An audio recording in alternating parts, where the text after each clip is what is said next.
첨단 의료 복합단지로 선정돼 개발이 한창 진행 중인 충청북도 오송 신도시.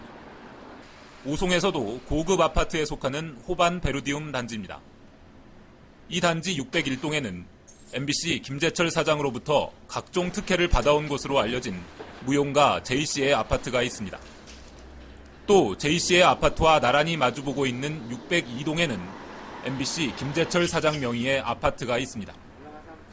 두 사람의 아파트가 이렇게 나란히 이웃해 있는 건 과연 어떤 이유일까? 사연은 김 사장이 청주 MBC 사장으로 재직하던 지난 2009년 무렵으로 거슬러 올라갑니다.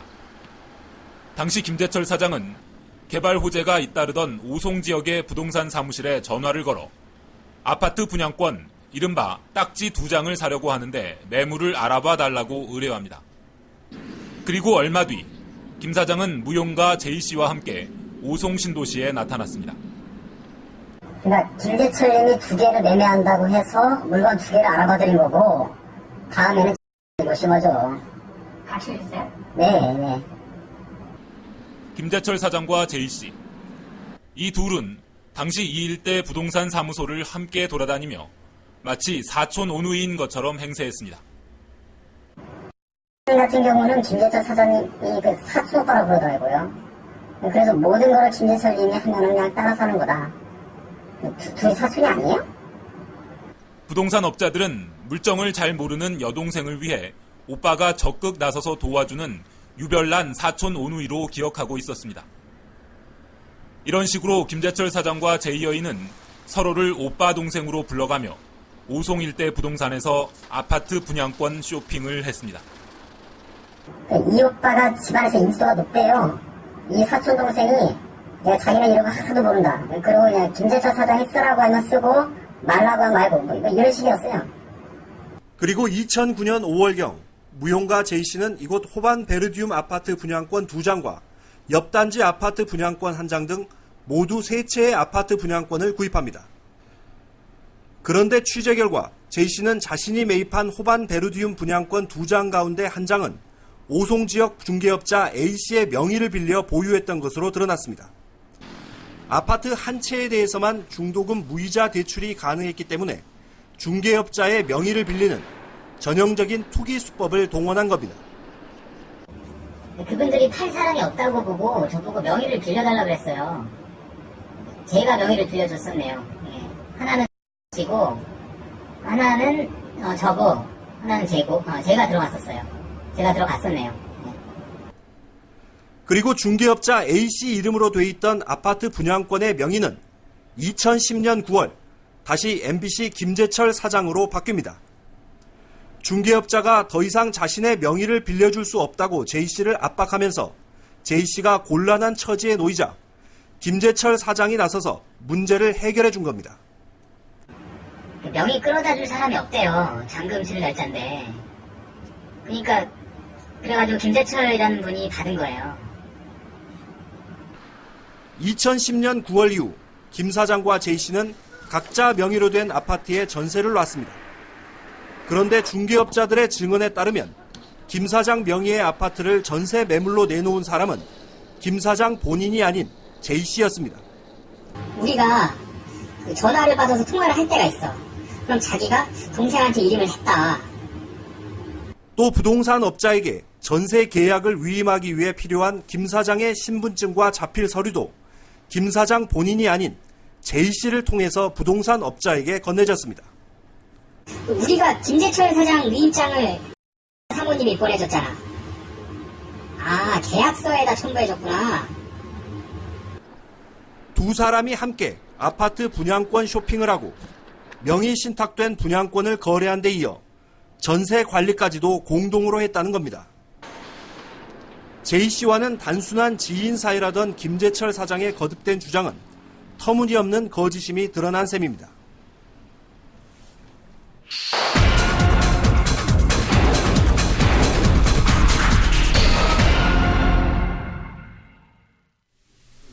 김재철 사장이 무용가 J씨와 함께 오송 부동산 쇼핑에 나선 건 2009년 7월.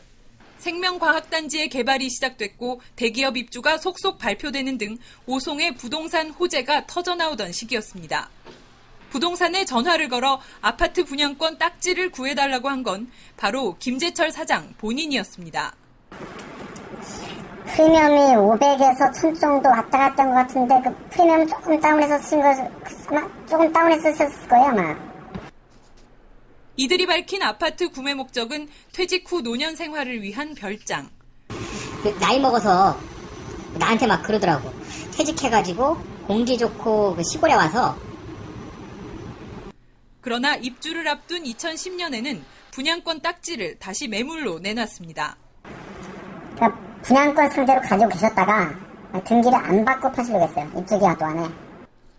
미등기 상태에서 거래 흔적 하나 남기지 않고 시세 차익만 챙긴 뒤 되파는 부동산 투기를 시도한 겁니다. 이 과정에서 남의 명의를 빌리는 전형적인 부동산 투기꾼의 행태도 보였습니다. 당시 J씨가 아파트 한 채는 자신의 이름으로 샀지만 무이자 대출을 받기 위해 다른 한 채는 중개업자의 이름을 빌렸습니다. 그리고 아파트 입주가 임박한 2010년 9월에는 김재철 사장의 이름이 부동산 거래 서류에 등장합니다. 중개업자 이름으로 돼 있던 J씨의 차명 분양 딱지가 김 사장 명의로 바뀐 겁니다. J씨가 다주택 중과세를 걱정하자 김재철 사장은 이름을 선뜻 내줬다고 합니다. 그러니까 비과세 혜택으로 양도세 빠져나가는 방법을 찾아야 되는데 그거를 빠져나갈 길이 없어서 그 동생분 명의로 하겠다고 하다가 명의를 할 수가 없으니까 할 수 없어서. 그러나 김재철 사장이 실제로 J씨에게 돈을 주고 아파트 소유권을 넘겨받은 것인지 아니면 중개업자 대신 단순히 명의만 빌려준 것인지는 의문입니다. 만약 김 사장과 J씨 사이에 실제 금전 거래가 없었다면 명백한 부동산 실명제법 위반이 될 수 있습니다. 부동산 거래나 돈 문제를 몰라 은행 대출도 꺼렸다는 J씨. 그러나 J씨는 다른 사람 명의까지 동원해 아파트 2채를 사들인 데 이어 인근의 또 다른 아파트를 추가로 구매했습니다. 이렇게 J씨가 6개월 만에 사들인 아파트는 모두 3채, 분양가만 6억 5천만 원이 넘습니다. 목돈이 필요했던 J씨의 부담을 덜어준 것은 바로 MBC와 김재철 사장이었습니다. 분양권 딱지를 사들인 직후 증평 인삼 페스티벌에 출연해 3천만 원을 받았고 아파트 잔금 지급일을 전후해서는 G20 성공기원 국궁 페스티벌로 1억 3천만 원, 여수 세계박람회 성공기원 행사에 출연해 6,300만 원을 잇따라 받아갔습니다. 분양권 거래부터 잔금 완납까지 1년 8개월 동안 J씨가 MBC 관련 행사에 출연한 것은 총 8건, 출연료 등으로만 5억 3천만 원을 챙겼습니다. 대부분 김재철 사장이 행사 기획과 J씨의 출연 과정에 깊게 관여를 했습니다. 공동재산관리자 또는 최소한 경제적 이해관계를 함께하고 있는 사람에게 공영방송의 공연을 몰아주는 특혜는 명백한 위법입니다.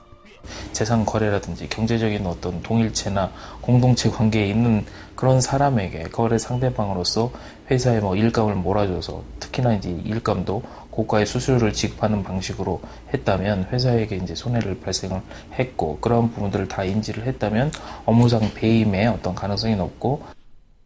김 사장은 해명 자료에서 J씨가 아파트 2채를 모두 구입했고 J씨의 권유로 이 가운데 한 채를 적법한 절차에 따라 구입했다고 밝혔습니다.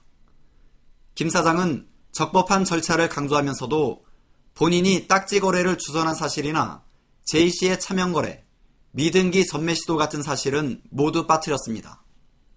또 J씨 소유의 아파트를 구입했다는 해명은 J씨의 차명 분양권 딱지를 알면서도 매매를 했다는 것을 인정한 것이어서 김 사장이 차명 거래에 직접 관여했거나 최소한 이런 투기를 속속들이 알면서도 J씨를 도왔다는 것을 스스로 밝힌 셈입니다.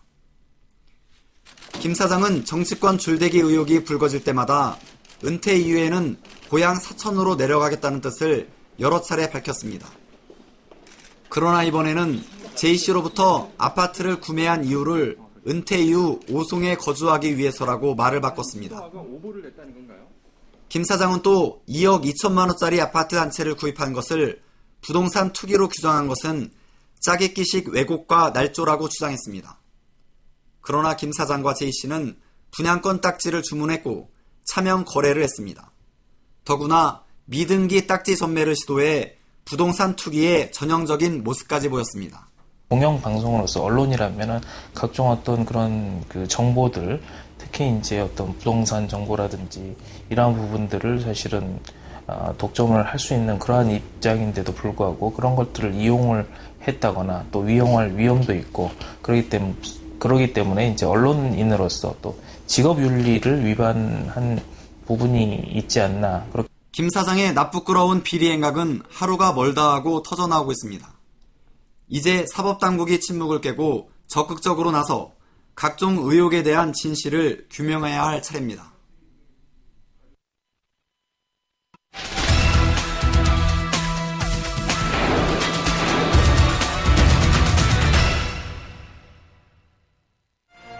지난 17일 MBC 뉴스데스크 파업에 참여하고 있지 않은 정연국, 배현진 앵커는 이날 톱뉴스로 난데없이 권재용 보도본부장 겸 뉴스데스크 앵커의 부상 소식부터 전하기 시작합니다.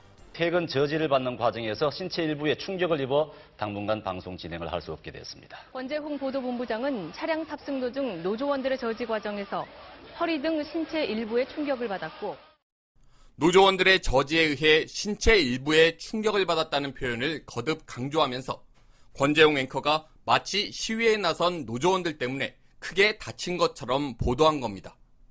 과연 뉴스데스크가 톱뉴스로 전한 권 앵커의 부상 소식은 사실일까? 시위가 벌어진 당일 밤 녹화된 화면입니다. 권 앵커와 기자들 사이에는 직접적인 신체 접촉이 아예 없었습니다.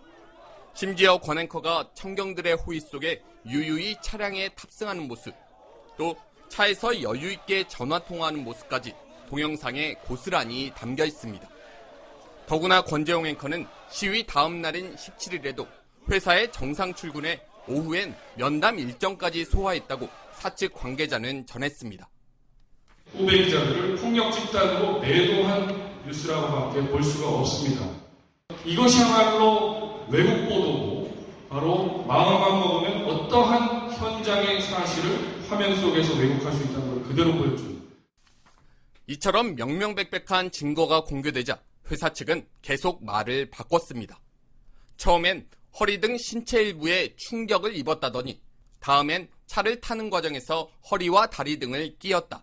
이후엔 정신적 충격으로 입원했다라며 해명을 쉴 새 없이 번복한 겁니다.